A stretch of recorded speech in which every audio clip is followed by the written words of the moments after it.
Yadukumar G, ಸದ್ಯ ನನ್ನ ಪ್ರಶ್ನೆ ಮತ್ತೊಮ್ಮೆ ಕೇಳ್ಬಿಡ್ತೇನೆ ನಿಮಗೆ. ಕೋರ್ಟು ಈಗ ಆಲ್ರೆಡಿ ಸಿ.ಟಿ. ರವಿ ಅವರ ಪರ ವಕೀಲರಿಗೆ ಆದೇಶ ಮಾಡಿದೆ. ಗರಂ ಆಗಿದ್ರು ಜಡ್ಜು ಕೂಡ.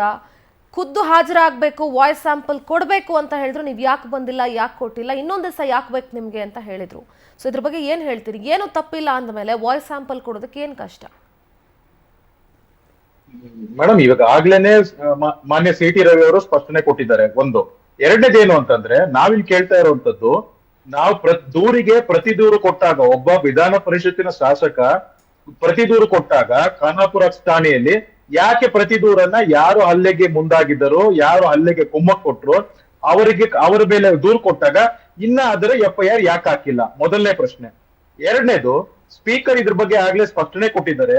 ಯಾವುದು ವಿಧಾನಸಭೆಯಲ್ಲಿ ನಡೀತೋ, ಇದರಲ್ಲಿ ಪರಿಷತ್ ನಡೀತೋ, ಅದು ಅಲ್ಲಿಗೆ ಮುಗಿಬೇಕಾಗತ್ತೆ. ಆ ಮುಗಿಬೇಕಾದ ಇದರಲ್ಲಿ ನಿಟ್ಟಿನಲ್ಲಿ ನಾನು ಅದನ್ನ ಪ್ರಯತ್ನ ಮಾಡ್ತಾ ಇದ್ದೀನಿ ಅನ್ನೋದನ್ನ ಅವಾಗ ಅದು ಎರಡನೇದದು. ಮೂರನೇದು, ಯಾವ ತನಿಖೆ ಮುಗ್ದಿದೆ ಮೇಡಮ್? ಅಲ್ಲಿ ಯಾವ FSL ರಿಪೋರ್ಟ್ ಬಂದಿದೆ? ಯಾವ ತನಿಖೆ ಮುಗ್ದಿದೆ? ಯಾವ ತನಿಖೆನೂ ಮುಗ್ದಿದ್ದೀರಾ? ಯಾವ FSL ರಿಪೋರ್ಟ್ ಬರ್ದಿರಾ? ಈಗ ಕೊಡ್ತಾ ಇರುವಂತ ಸ್ಯಾಂಪಲ್ ಇದನ್ನ ಮೂಲ ಯಾವುದು? ಮತ್ತೆ ಪ್ರತಿ ದೂರನ್ನು ಯಾಕೆ ತಗೊಂಡಿಲ್ಲ? ಒಬ್ಬ ಜನಪ್ರತಿನಿಧಿ ಒಬ್ಬರನ್ನ 400-500 ಕಿಲೋಮೀಟರ್ ಓಡಾಡಿಸಿ ತಲೆಗೆ ಹಲ್ಲೆ ಮಾಡಿ ಪೊಲೀಸರ ದೌರ್ಜನ್ಯ ಮಾಡಿ ಮಾಡಿರ್ಬೇಕಾದಾಗ ಇದಕ್ಕೆ ಯಾಕೆ ಉತ್ತರ ಇಲ್ಲ? ಐ ಡೂ ಅಗ್ರಿ ಯದುಕುಮಾರ್ ಅವರೇ. ಈಗ ಅದನ್ನೇ ಸಿ.ಟಿ. ರವಿ ಅವ್ರ ಕೋರ್ಟ್, ಈಗ ಪ್ರಕರಣ ಕೋರ್ಟ್ಗೆ ಹೋಗಾಗಿದೆ. ಕೋರ್ಟ್ ಅಲ್ಲಿ ಹೇಳ್ಬೋದಲ್ಲ, CID ಆಲ್ರೆಡಿ ಕೋರ್ಟ್ಗೆ ಹೋಗಿದೆ, ಕೋರ್ಟ್ ಅಲ್ಲಿ ಹೇಳ್ಬೋದಲ್ಲ, ನ್ಯಾಯಾಧೀಶರ ಮುಂದೆನೆ ಸಿ.ಟಿ. ರವಿ ಅವ್ರು ಹೇಳ್ಬೋದು, ನನ್ನ ತಪ್ಪಿಲ್ಲ, ನಾನು ಸ್ಯಾಂಪಲ್ ಕೊಡ್ತಾ ಇದ್ದೀನಿ, ಬಟ್ ಅವ್ರು ನನ್ನ ಕೌಂಟರ್ ಕಂಪ್ಲೇಂಟ್ ಅನ್ನ ತಗೊಂಡಿಲ್ಲ ಅಂತ ಹೇಳ್ಬೋದಲ್ಲ. ಹಾಗಾದ್ರೆ ಸಭಾಪತಿಯವರ ರೂಲಿಂಗ್ ನ ನೀವು ಪ್ರಶ್ನೆ ಮಾಡ್ತಾ ಇದ್ದೀರಾ? ಒಬ್ಬ ಶಾಸಕರಾದವರು ಸಭಾಪತಿಯ ರೂಲಿಂಗ್ ಏನಾಗುತ್ತೆ ಅವತ್ತು? ಕೋರ್ಟಿಗೆ ಹೋಗಾಗೋಯ್ತಲ್ಲ ಈಗ ಮೇಡಮ್. ಅಂದ್ರೆ ನೀವು ಕಾನೂನು ಪ್ರಶ್ನೆ ಮಾಡ್ತಾ ಇದ್ದೀರಾ, ವಿಧಾನ ಪರಿಷತ್ ಸಭಾಧ್ಯಕ್ಷರನ್ನು ಪ್ರಶ್ನೆ ಮಾಡ್ತಾ ಇದ್ದೀರಾ ಅಂದಾಗ ಇದು ಯಾವ್ದು ನ್ಯಾಯಾಂಗ ಮತ್ತೆ ಶಾಸಕಾಂಗ? ಅದು ಕಚ್ಚಾಟ ಆಗಲ್ವಾ ಮೇಡಮ್? ಅದಲ್ಲಿ ಕ್ಲಾಶಸ್ ಆಗಲ್ವಾ ಮೇಡಮ್? ಅಲ್ಲಿ ಸೊರಟಿ ಅವ್ರು ಏನ್ ಹೇಳಿರುವಂತದ್ದು? ಸಭಾಪತಿಗಳು ಹೇಳಿರೋ ಮ್ಯಾಟರ್ ಟೋಟಲಿ ಡಿಫರೆಂಟ್. ಅದು ಟೆಕ್ನಿಕಲ್ ಆಸ್ಪೆಕ್ಟ್. ಅವ್ರೇನ್ ಸಭಾಪತಿಗಳು ನಮ್ಮ ವಿಧಾನ ಪರಿಷತ್ತಲ್ಲಿ ಏನ್ ನಡೀತಾ ಇದೆ, ವಿಧಾನ ಪರಿಷತ್ತಲ್ಲಿ ನಡೀತೋ ಅದಕ್ಕೆ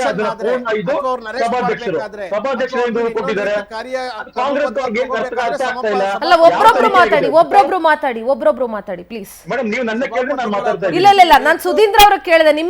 ನಿಮ್ಮ ಮಾತುಗಳಿಗೆ ಅವ್ರು ಏನು ಉತ್ತರ ಕೊಡ್ತಾರೆ ಅಂತ ಸುಧೀಂದ್ರ ಅವ್ರನ್ನ ಕೇಳಿದೆ ನಾನು. ನಾನೇನ್ ಹೇಳಿದೆ, ಸಪೋಸ್ ನಾಳೆ ಈ ಕಾರ್ಯದಿಂದ ಆಗ್ತಕ್ಕಂಥ ಏನು ಎಫೆಕ್ಟ್ ಇದೆ, ಅವ್ರನ್ನ ಅರೆಸ್ಟ್ ಮಾಡೋದು ಇನ್ನೊಂದು ಮತ್ತೊಂದು ಆದ್ರೆ ಅವಾಗ ಸಭಾಪತಿಗಳ ಒಂದು ಅನುಮೋದನೆ ಬೇಕೇ ಬೇಕು. ಅದನ್ನ ತಗೊಂತಾರೆ. ಅದು that is a part of the procedure. ನೀವು ಇಲ್ಲಿ ಪ್ರೊಸೀಜರ್ನ ಹೇಳಲಿಕ್ಕೆ ಬರಬೇಡಿ. ಇದೇ ರೀತಿ ಹಿಂದೆ ಒಂದ್ಸಲಿ ಸದನದಲ್ಲಿ ಬೇರೆ ಯಾವುದೋ ಒಂದು ಇವೆಂಟ್ ಆದಾಗ, ಯಾವ ಒಂದು ಮೊಬೈಲಲ್ಲಿ ಏನೋ ನೋಡ್ತಾ ಇದ್ರು ಅಂದಾಗ ಇದೇ ಬಿಜೆಪಿ ಅವ್ರು ಏನು ಮಾತಾಡ್ತಾ ಇದ್ರು, ಅವಾಗ ಸಭಾಪತಿಗಳು ರೂಲಿಂಗ್ ಇವ್ರಿಗೆ ಜ್ಞಾಪಕ ಬರ್ಲಿಲ್ವಾ? ಅವ್ರ ಅನುಕೂಲಕ್ಕೆ ತಕ್ಕಂತ ಮಾತಾಡೋದು ದಯವಿಟ್ಟು ಬೇಡ. ಆಮೇಲೆ ನ್ಯಾಯಾಂಗದಲ್ಲಿ ಇರ್ತಕ್ಕಂಥದ್ದೇ ಬೇರೆ, ಇವ್ರ ಓಡಾಡಿಸಿದ್ರು ಅದೇ ಬೇರೆ. ಓಡಾಡಿಸಿದ್ರೆ ಬಂದು ಹೇಳಿ, ಇವತ್ತು ಕಾನೂನು ಇದೆ, ಏನೇ ಇದ್ರು ಬಂದು ಅವ್ರಲ್ಲಿ ಹೇಳ್ಕೊಳ್ಳಿ. ಇಲ್ಲೂ ಕೂಡ ಅವ್ರಿಗೆ ನ್ಯಾಯ ಸಿಗೋದು ಅನ್ನೋದಾದ್ರೆ, ನಾನು ಮಾತಾಡಿಲ್ಲ ಅಂದ್ರೆ ಧೈರ್ಯವಾಗಿ ಬಂದು ಸ್ಯಾಂಪಲ್ ಕೊಡ್ಲಿ. ಆಮೇಲೆ ಅವ್ರು ಇನ್ನೊಂದು ಮಾತಾಡಿದ್ರು, ಯಾವ FSL ರಿಪೋರ್ಟ್ ಬಂದಿದ್ಯಾ ಸ್ವಾಮಿ? FSL ರಿಪೋರ್ಟ್ಗೋಸ್ಕರನೇ ನಿಮ್ ಸ್ಯಾಂಪಲ್ ಕೇಳ್ತಾ ಇರೋದು. ಅದು ಕೊಟ್ರೆ ಬರುತ್ತೆ. ಕೊಡದೆ ನೀವು ಮನೇಲೆ ಕೋರ್ಟ್ಗೆ ಹಾಜರಾಗದೆ ವಾಯ್ಸ್ ಸ್ಯಾಂಪಲ್ ಕೊಡ್ಲಿಲ್ಲ ಅಂದ್ರೆ ಯಾವ FSL ಯಾವ ರಿಪೋರ್ಟ್ ನ ಕೊಡಿ ಅಂತ ಕಳಿಸೋದು? ದಯವಿಟ್ಟು ತಿಳ್ಕೊಳ್ಳಿ. FSL ರಿಪೋರ್ಟ್ಗೋಸ್ಕರನೇ ನಿಮ್ ಸ್ಯಾಂಪಲ್ ಕೇಳ್ತಾ ಇರೋದು. ಅದನ್ನ ಬಂದು ಕೊಡಿ. ಆಮೇಲೆ FSL ರಿಪೋರ್ಟ್ ನಿಮ್ಮ ಆಸೆ ತಕ್ಕಂತೆ ಬರುತ್ತೆ, ಖಂಡಿತ ಬರುತ್ತೆ. ಈಗ ಹಾಗಾದ್ರೆ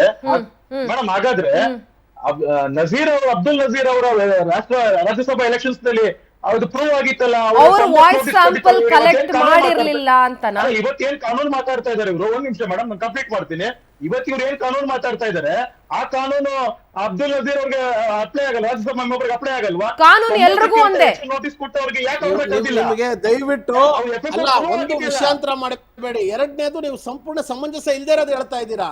ಅವತ್ತು ಅಬ್ದುಲ್ ನಜೀರ್ ಅವ್ರು ಅದನ್ನ ಹೇಳಲಿಲ್ಲ, ನಸೀರ್ ಅಹಮದ್ ಅವ್ರು ಅದನ್ನ ಹೇಳಲಿಲ್ಲ. ಈಗ ಯದುಕುಮಾರ್ ಗೌಡ್ರೆ, ಸಿಂಪಲ್ ಪ್ರಶ್ನೆ. ಮೈ question is very simple. Definite ಆಗಿ ನಾವು ಹೋಗಿ ಹೇಳ್ತೀವಿ, ಇದ್ ಮಾಡ್ತೀವಿ. ಆದ್ರೆ ನಮ್ಮಲ್ಲಿ ಮಾನ್ಯ ರಾಜ್ಯಪಾಲರಿಗೆ ಕೊಟ್ಟಿದಂತದ್ದಾಯ್ತು, IG DGP ಕೊಟ್ಟಿದಂತದ್ದಾಯ್ತು, ನಾವು ಸಲ್ಲಿಸಿದಂತ ದೂರಿಗೆ ಯಾಕೆ FIR ಆಗಿಲ್ಲ? ಯಾಕೆ? ಅದ್ರಲ್ಲಿ ಅದನ್ನೇ ಕೋರ್ಟ್ಗೆ ಹೋಗಿ ಹೇಳಿ ಯದುಕುಮಾರ್ ಗೌಡ್ರೆ. ಮೇಡಮ್ ಸಭಾಧ್ಯಕ್ಷರ ಸಭಾಂಗಣದಲ್ಲಿ ಮಾನ್ಯ ಸಿಟಿ ಅವರು ಉಪಸ್ಥಿತರಿದ್ದಾಗ ಕಾಂಗ್ರೆಸ್ಸಿನ ಬೇರೆ ಬೇರೆ ಸದಸ್ಯರು ಯಾವ ಮಾತುಗಳನ್ನ ಆಡಿದರು, ಅದು ಹೊರಗಡೆ ಬಂದಾಗ ಅವ್ರ ಮೇಲೆ ಹಲ್ಲೆ ಮಾಡಕ್ ಬಂದಿದ್ದು ಯಾವ್ದು, ಅದೆಲ್ಲ ಇದೆಯಲ್ಲ ಯದುಕುಮಾರ್ ಅವರೇ ಒಂದ್ ನಿಮಿಷ, ನಾನು ಅದನ್ನೇ ಹೇಳ್ತಾ ಇದ್ದೀನಿ. ಸಿಟಿ ರವಿ ಅವ್ರಿಗೆ ಅದನ್ನೇ ಹೋಗಿ ಕೋರ್ಟ್ ಅಲ್ಲಿ ಹೇಳ್ಬೋದಲ್ಲ, ಅವಕಾಶ ಇದೆ ಅಲ್ವಾ ಅವ್ರಿಗೆ? ನಾನ್ ಕೊಟ್ಟಿರುವಂತ ಕಂಪ್ಲೇಂಟ್ ನ ತಗೊಳ್ತಿಲ್ಲ ಅಂತ ಜಡ್ಜ್ ಮುಂದೆ ಹೇಳಿ ಅಲ್ವಾ? ನಾವು ಸರ್ಕಾರ ಮೇಡಮ್ ಅವ್ರ ಕಾನೂನು ಬಗ್ಗೆ ಮಾತಾಡ್ತಾ ಇರ್ಬೇಕಾದ್ರೆ ನಾವು ಅದೇ ಕಾನೂನಲ್ಲಿ ಅವ್ರಿಗೆ ಬೇರೆ ಈಗ ನನ್ನ ಪ್ರಶ್ನೆ it is very simple Yadukumar ಗೌಡ್ರೆ. ನಮ್ ಪ್ರಶ್ನೆ ಉತ್ತರ ಕೊಡ್ರಿ ಮೇಡಮ್ ದಯವಿಟ್ಟು. ನಮ್ಮ ಪ್ರತಿ ದೂರನ್ನ ಯಾಕೆ ತಗೊಂಡಿಲ್ಲ, ಯಾಕೆ ಎಫ್ಐಆರ್ ಆಗಿಲ್ಲ? ಸುಧೀಂದ್ರ ಜಿ ಹೇಳಿ. ಸರ್ಕಾರ ಎಫ್ಐಆರ್ ಮಾಡಿರೋದು ಅವ್ರಿಗೆ ಬೇಕು, ಅವ್ರು ಕೇಳ್ತಾರ ನೋಡಿ. ಒಂದ್ ನಿಮಿಷ ಸುಧೀಂದ್ರ ಅವರ ಆ ರೀತಿ ಹೇಳಲಿಕ್ಕೆ ಆಗಲ್ಲ. ನಾನು ಒಂದ್ ನಿಮಿಷ ಹೇಳ್ತೀನಿ. ಈಗ ಹಾಗಾದ್ರೆ ನೀವು ಈಗ ಲಕ್ಷ್ಮೀ ಹೆಬ್ಬಾಳ್ಕರ್ ಅವರು ಕೊಟ್ಟಂತ ದೂರನ್ನು ಕೂಡ ಅವ್ರಿಗೆ ಬೇಡದಿದ್ದವ್ರನ್ನ ಅಥವಾ ಬೇಕಾದವ್ರನ್ನ ಸೇರಿಸಿ ದೂರ್ ಕೊಟ್ಟಿದ್ದಾರೆ ಅಂತ ಪೊಲೀಸರು ಅದನ್ನು ಇಗ್ನೋರ್ ಮಾಡಬಹುದಾಗಿತ್ತಲ್ಲ? ಅದನ್ನು ಇಗ್ನೋರ್ ಮಾಡಬಹುದಾಗಿತ್ತಲ್ಲ? ಇಲ್ಲಿ ಪ್ರಶ್ನೆ ಏನು, ಯಾಕೆ ಎಫ್ಐಆರ್ ಇವ್ರಿಗೆ ಬೇಕಾಗೋ ತರ ಎಫ್ಐಆರ್ ನಾವು ಇವ್ರಿಗೆ ಬೇಕಾದಂಗಲ್ಲ. ಈಗ ಒಂದ್ ನಿಮಿಷ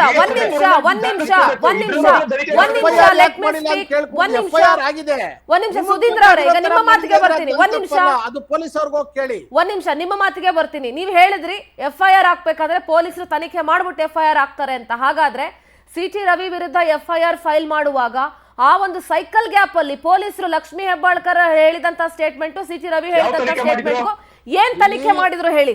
ಅವತ್ತು ಅಲ್ಲಿ 10 ಜನದ ಮೇಲೆ MLCಗಳು, ಯತೀಂದ್ರ ಸಿದ್ದರಾಮಯ್ಯ ಅಂತ MLCಗಳು ಕೂಡ ಹೌದು ನಾನು ಕೇಳಿಸ್ಕೊಂಡೆ ಅಂತಕ್ಕಂಥದ್ದನ್ನ ಹೇಳಿದ್ರು. ಅರೆ ಭಾರತೀಯ ಜನತಾ ಪಾರ್ಟಿ ಸದಸ್ಯರು ಕೂಡ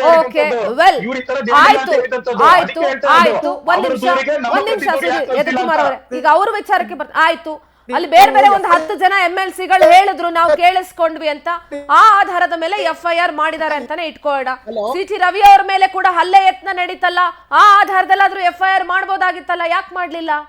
ಮಾಡಿದ್ದಾರೆ, ಅದು ಅದ್ರ ಮೇಲೆ ಎಫ್ಐಆರ್ ಆಗಿದೆ. ದಯವಿಟ್ಟು ಎಫ್ಐಆರ್ ಆಗಿದೆ, ಅವ್ರಿಗೆ ಬೇಕಾಗೋ ತರ ಆಗಿಲ್ಲ ನೋಡಿ. ಇದು ಕರ್ನಾಟಕ ಪೊಲೀಸು, ಇಡಿನೋ ಸಿಬಿಐ ತನಿಖೆ ಪ್ರಕಾರ ಏನಿದೆ, ತನಿಖೆಯ ಔಟ್ಕಮ್ ಏನಿದೆ ಅದ್ರ ಪ್ರಕಾರ ಎಫ್ಐಆರ್ ಮಾಡ್ತಾರೆ. ಇದು ದಯವಿಟ್ಟು ಈಗ ಬಿಜೆಪಿ ಅವರಿಗೆ ಸಿಬಿಐ ಕೈಲಿ ಇಡಿ ಕೈಲಿ ಅವ್ರು ಹೇಳ್ಬಿಟ್ಟು ಮಾಡಿಸಿದ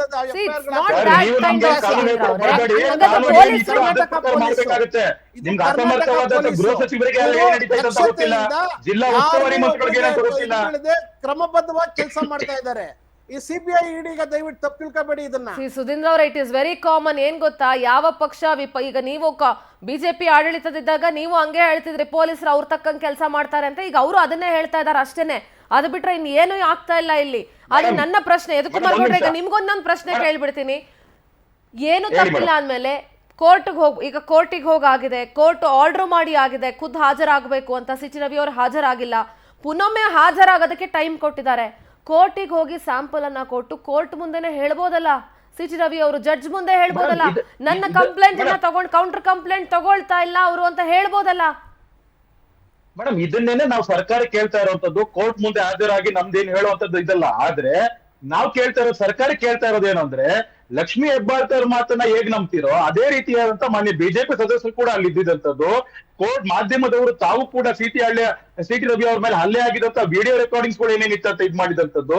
ನಾನ್ ಕೇಳ್ತಾ ಇರೋದು ಒಂದೇ ಪ್ರಶ್ನೆ ಮೇಡಮ್, ಅಲ್ಲಿ ವಿಧಾನಸಭೆ ಪರಿಷತ್ತು ಏನ್ ಸಭಾಂಗಣ ಇತ್ತು ಅದು ಹೆಚ್ಚು ಸುರಕ್ಷಿತವಾಗಿತ್ತ, ಇಲ್ಲ ಕಬ್ಬಿನ ಗದ್ದೆಗಳು ಕ್ವಾರೆಗಳಿಗೆ 400, 500, 3-4 ಜಿಲ್ಲೆಗಳಿಗೆ ಹೋಗಿದಂತದ್ದು ಸುರಕ್ಷಿತವಾಗಿತ್ತ?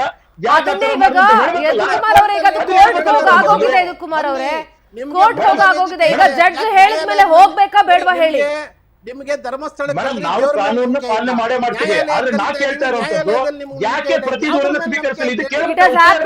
ಆಗೋಗಿದೆ ಯದುಕುಮಾರ್ ಗೌಡ್ರೆ, ನೆಕ್ಸ್ಟ್ ಆಗ್ಬೇಕಾದ್ರೆ ಮೇಡಮ್ ಯಾವ ತನಿಖೆ ಆಗಿದೆ ಮೇಡಮ್? ಅಲ್ಲಿ ಯಾರು ತನಿಖೆ ಮಾಡಿದ್ದಾರೆ?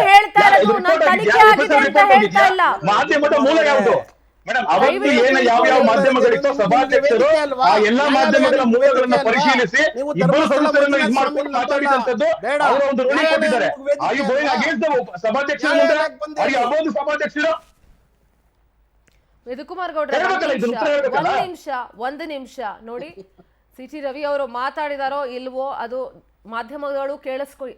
ಲಕ್ಷ್ಮೀ ಹೆಬ್ಬಾಳ್ಕರ್ ಏನ್ ಮಾತಾಡಿದ್ದಾರೆ, ಸಿಟಿ ರವಿ ಏನ್ ಮಾತನಾಡಿದ್ದಾರೆ, ಎಲ್ಲ ಮಾಧ್ಯಮದವರು ಕೂಡ ಬಹಳ ಸ್ಪಷ್ಟವಾಗಿ ಕೇಳಿಸ್ಕೊಂಡಿದೀವಿ. ರಾಜ್ಯದ ಜನ ಎಷ್ಟು ಮಟ್ಟಕ್ಕೆ ಕೇಳಿಸ್ಕೊಂಡಿದಾರೋ, ನೀವು ಎಷ್ಟು ಮಟ್ಟಕ್ಕೆ ಕೇಳಿಸ್ಕೊಂಡಿದ್ದೀರೋ ಇಲ್ವೋ ಗೊತ್ತಿಲ್ಲ, ನಾವು ಬಹಳ ಸ್ಪಷ್ಟವಾಗಿ ಕೇಳಿಸ್ಕೊಂಡಿದ್ದೀವಿ. ನಾನು ಎರಡೂ ಪಕ್ಷದವ್ರಿಗೂ ಹೇಳ್ತಾ ಇರೋದು, ಒಂದು, ಈಗ ಕೋರ್ಟಿಗೆ ಹೋಗಿ ಆಗಿದೆ, ಸರಿಯಾಗಿ ತನಿಖೆ ಆಗಿಲ್ಲ ಅಂದ್ರೂ ಕೋರ್ಟಲ್ಲಿ ಹೋಗಿ ಮಾತಾಡ್ಲಿಕ್ಕೆ ಸಿ ಟಿ ರವಿ ಅವ್ರಿಗೆ ಅವಕಾಶ ಇದೆ. ಯಾಕೆ ಸಿ ಟಿ ರವಿ ಅವರು ಅದನ್ನ ಮಾಡ್ತಾ ಇಲ್ಲ? ಕೋರ್ಟ್ ಮುಂದೆ ಅವ್ರು ಹೇಳ್ಕೊಳ್ಳಿ. ಕಾನೂನಿಗೆ ಅಷ್ಟು ಬೆಲೆ ಕೊಡುವಂತ ಸಿ ಟಿ ರವಿ ಅವರು ಫಸ್ಟ್ ಕೋರ್ಟ್ ಆದೇಶವನ್ನ ಪಾಲಿಸ್ಲಿ. ತನಿಖೆ ಆಗಿಲ್ವಾ, ಜಡ್ಜ್ ಮುಂದೆ ಹೇಳಲಿಕ್ಕೆ ಸಿ ಟಿ ರವಿ ಅವ್ರಿಗೆ ಅವಕಾಶ ಇದೆ ಅಲ್ಲ. ಇದು ಕುಮಾರ್ ಗೌಡ್ರೆ, ನಿಮ್ಮ ಕಡೆ ರಿಯಾಕ್ಷನ್ ಈ ವಿಚಾರವಾಗಿ? ಮೇಡಮ್, ಕಡೆ ರಿಯಾಕ್ಷನ್ಸ್ ಇದೆ. ನಾವ್ ಹೇಳುವಂತದ್ದು ಕಾನೂನು ಇಬ್ಬರಿಗೂ ಒಂದಾಗಿರ್ಬೇಕಾಗತ್ತೆ. ಅವ್ರೇನ್ ಕಾನೂನು ಐತೋ ನಮಗೂ ಅದೇ ಕಾನೂನು ಇರುವಂತದ್ದು. ದೂರಿಗೆ ಪ್ರತಿ ದೂರು ನಾವು ಕೊಟ್ಟಾಗ ಅದನ್ನ ಯಾಕೆ ಅವ್ರು ಸ್ವೀಕರಿಸ್ತಿಲ್ಲ? ಒಂದು, ಸಭಾಪತಿ ರೂಲಿಂಗ್ ಮುದ್ದೆ ಬಿದ್ದಾಡಿದ್ರೆ ಅದೊಂದು ನ್ಯಾಯಾಂಗದ ನಿಂದನೆ ಆಗ್ಬೋದಿಲ್ಲ, ಯಾರು ಸಭಾಪತಿ ಅವರ ವಿರುದ್ಧ ನಿಂದನೆ ತರ ಆಗ್ಬೋದು.